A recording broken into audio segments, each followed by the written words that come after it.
Assalamualaikum warahmatullahi wabarakatuh. Kembali lagi bersama saya Didi Inzom. Oke, dan tanpa basa-basi lagi ya. Dan pada kesempatan kali ini saya akan memberikan sebuah cerita. Dua cerita yang temanya tentang rumah sakit ya, atau lebih tepatnya ibu yang melahirkan. Ya, biasalah ibu-ibu yang melahirkan itu biasanya diganggu oleh sosok yang tak kasat mata. Ya, mengerikan juga sih kalau seorang masih melahirkan itu kan mempertaruhkan nyawa, dan pasti di situ tuh banyak sekali cium bau-bau amis atau bau-bau darah seperti itu ya. Makanya itu jika orang melahirkan tuh kita harusnya tuh menjaga dan berdoa untuk para suami tepatnya ya. Dan langsung saja saya mulai ceritanya ini ya. Oke, dengarkan baik-baik. Kejadiannya itu waktu tahun 2013. Waktu itu mama saya salah satu bidan di rumah sakit tersebut. Mamah dan temannya dapat tugas piket malam. Kebetulan dapat pasien seorang ibu-ibu yang mau melahirkan. Si ibu-ibu itu tidak mau diam, terus teriak-teriak dan memberontak. Dia memberontak kesakitan dan bernafas pun tersengal-sengal. Lalu temannya mamah menuntun si ibu-ibu agar bernafas secara teratur. Namun si ibu-ibu tidak mendengarkan sampai pas tengah-tengah si ibu itu kehabisan tenaga, lalu hilang kesadarannya. Pas dicek, ternyata si ibu itu meninggal. Terus dengan cepat diambil tindakan, pas dicek anaknya masih hidup dan dioperasi sesar lah. Si ibu itu meninggal dan anaknya selamat. Setelah itu suster dibagi tugas, yang satu mengurusi bayi dan yang satu mengurusi ibu itu yang sudah meninggal tadi, ibu dari bayi ini. Terus pas si suster membersihkan si ibu dan sudah ditutup seluruh tubuhnya dengan kain putih yang biasa digunakan di rumah sakit, sambil menunggu pihak keluarga, si suster pergi keluar sebentar. Mamah dan temannya pergi ke ruang dokter. Ruangan itu tepat di sebelah ruangan yang tadi untuk melahirkan ibu-ibu, atau yang tadi ada jenazah si ibu itu. Tapi pas ditinggal ruangannya terasa berisik. Tiba-tiba banyak sekali bunyi suara seperti alat-alat yang dilempar, wadah yang dibanting, meja yang dibanting, seperti ada yang mengamuk saja. Pas dicek ternyata tidak ada apa-apa. Semuanya pada tempatnya dan tidak ada kekacauan sedikit pun. Kemudian ditinggal lagi. Terus suara berisik itu ada lagi. Kemudian dicek lagi, pas diteliti ternyata darah yang ada di alat-alat yang belum sempat dibersihkan sudah tidak ada lagi darahnya. Alat-alat yang untuk mengoperasi sesar ibu itu, alat yang tadinya masih berlumuran darah, sekarang bersih seketika. Bersih dengan sekejap mata. Kemudian suster dan bidan berhamburan keluar dari ruangan itu. Sedangkan di ruangan bayi, suster yang kebagian mengurusi bayi sedang memindahkan si bayi ke ruangannya, khusus ruangan bayi. Terus si suster lihat ke pintu yang ada jendelanya. Di balik pintu itu ada ibu-ibu yang tersenyum ke arah si suster. Dan suster itu membalas senyuman si ibu tersebut. Saat sadar, si suster langsung terkejut. Dia ingat bahwa ibu-ibu yang tersenyum kepadanya itu adalah ibu dari si bayi itu. Ibu yang melahirkan si bayi lalu meninggal. Lalu suster itu langsung melihat si ibu-ibu itu lagi, dan ibu itu masih tersenyum ke arah si bayi. Dan si ibu itu, maksudnya, dan si suster itu pun melihat kaki ibu itu, dan kakinya tidak menapak lantai, atau bisa dibilang terbang seperti itu. Ibu-ibu tersebut, si suster itu langsung kaget. Suster itu langsung histeris. Ternyata si ibu itu ingin melihat anaknya untuk yang terakhir kalinya. Besoknya si ibu itu dimakamkan oleh suami dan keluarganya dengan tenang. Lalu rahasia ini tetap dijaga oleh suster dan dokter yang jaga pada malam hari itu. Dan saya ceritakan pada malam hari ini juga. Jadi ini adalah cerita yang haru tapi seram. Ya, maksudnya seperti ini. Biasa tadi kan di ruangan yang ya, maksudnya ada pertanyaan seperti ini sih ya teman-teman ya. Siapa juga yang membersihkan alat tadi yang untuk mengoperasi si ibu, operasi sesar. Nah, ya biasanya sih orang yang banyak darah, banyak itu tuh sepertinya Mbak Kunti yang membersihkan alat-alat tadi dari darah si ibu-ibu yang setelah melahirkan itu. Tapi ya menurut penjelasan dari narasumber Mbak AP ini yang tidak mau disebutkan namanya, ini sih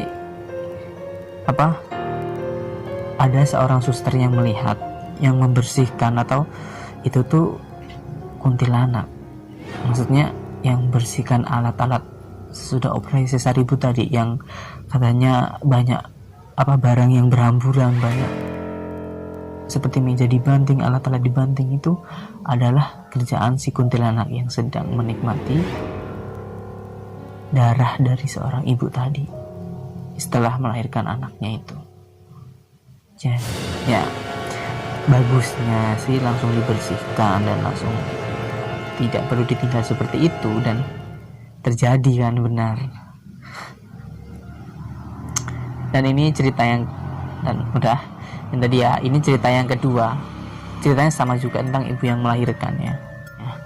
Dan mengapa saya menggabungkan dua cerita dalam satu video, dan karena cerita kali ini ceritanya sangat to the point sekali dan tidak terlalu panjang. Nanti kalau saya buat video sendiri mungkin durasinya tidak terlalu panjang, makanya saya menggabungkan di ini. Tapi temanya tetap sama, tentang ibu yang melahirkan. Pada waktu saya langsung ceritakan ya. Pada waktu itu, pada suatu malam saat ibu saya yang akan melahirkan adik saya yang ketiga. Waktu itu saya masih duduk di kelas 1 SMA. Ketika ibu saya ingin melahirkan, kurang lebih waktu itu jam 10 malam ataupun lebih, saya juga lupa, jam 10 atau jam 11. Ketika ibu saya melahirkan, ibu saya itu tidak bisa dibawa ke rumah sakit atau ke bidan. Maka dari itu, Papa memanggil bidan desa untuk datang ke rumah, karena Mama tidak bisa pergi kemanapun pada waktu itu karena air ketubannya sudah pecah. Saat Papa ingin memanggil si ibu, Papa terlebih dahulu memanggil saudara kami yang berada di dua rumah, di sebelah kiri dua rumah setelah rumah saya, untuk ke rumah untuk menemani saya dan ibu saya. Sewaktu om saya di depan rumah dan saya sedang di dalam bersama bude saya menemani ibu, om saya teriak. Om saya histeris teriak sendiri di depan rumah. Om saya meminta tolong dengan teriakan yang sepertinya ketakutan. Dan om saya pun langsung lari ke dalam. Ternyata om saya melihat sesosok wanita yang duduk di atas pohon dengan menggunakan kain putih dan rambutnya panjang sekali seperti sapu ijuk yang lusuh. Baju yang dikenakannya pun putih. Dia mengayun-ngayunkan kakinya, tertawa cekikikan melihat ke arah rumah saya. Seperti ada yang dia inginkan, kata om saya. Saat itu pun om saya langsung lari ke dalam dan menghampiri saya dan istrinya di dalam kamar. Om saya tidak menceritakan di dalam, tapi om saya membawa istrinya keluar dan menceritakan secara bisik-bisik. Setelah itu om saya pergi dari belakang rumah untuk ke rumah tetangga dan mengumpulkan orang-orang di rumah saya supaya tidak terjadi apa-apa. Dan alhamdulillahnya pada malam itu proses kelahiran adik saya yang ketiga ini berjalan dengan lancar. Tidak ada gangguan suatu apapun. Kata om saya sih, kuntilanak itu di depan rumah saya sedang mengincar adik saya ini, atau ari-arinya seperti itu. Dan saya sekarang baru tahu kenapa setelah lahiran ari-ari itu harus dikubur, karena ternyata sudah ada yang mengincarnya. Dan alhamdulillahnya si Mbak Kun itu, Mbak Kuntinya sih ya, Mbak Kun ini, si Mbak Kun itu tidak bergentayangan lagi setelah kelahiran adik saya itu. Terima kasih dan maaf kalau ceritanya sedikit belepotan, maksudnya sedikit belepotan atau kurang detail lagi bahasanya. Ya seperti itulah ya teman-teman. Ya seorang hantu, sosok hantu. Ya kita emang sebagai manusia harus meyakini adanya makhluk-makhluk lain di sekitar kita. Tapi selayaknya kita sebagai manusia adalah makhluk yang paling mulia. Jadi kalau ada hantu, semakin kita takut, semakin kuat hantu itu. Karena setan itu akan lebih berani ketika kita merasa takut. Ini saya bicara faktanya ya. Aslinya setan itu apes kalau ketemu manusia. Kenapa? Karena setan itu takut.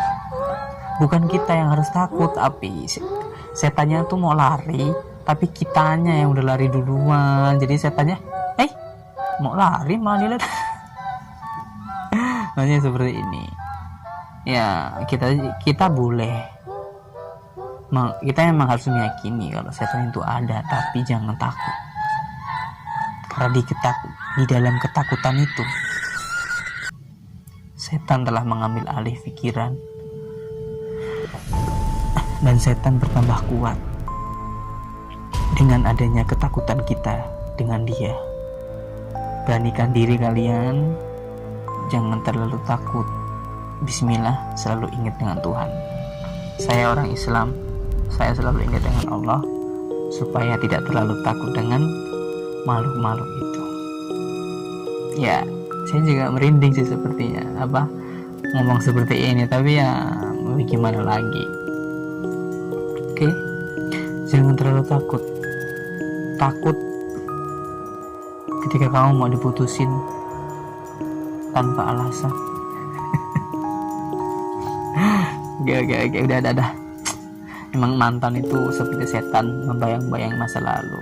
Kadang mantan juga lebih serem dari setan ya. Tahu gak sih kalau biasanya tuh mantan yang ngeri gitu, mantan yang tiba-tiba balas dendam atau punya salah kalau ketemu langsung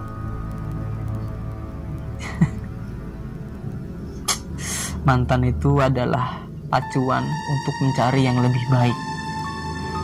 Itu mantan. Oke, sekian dari saya. Assalamualaikum warahmatullahi wabarakatuh.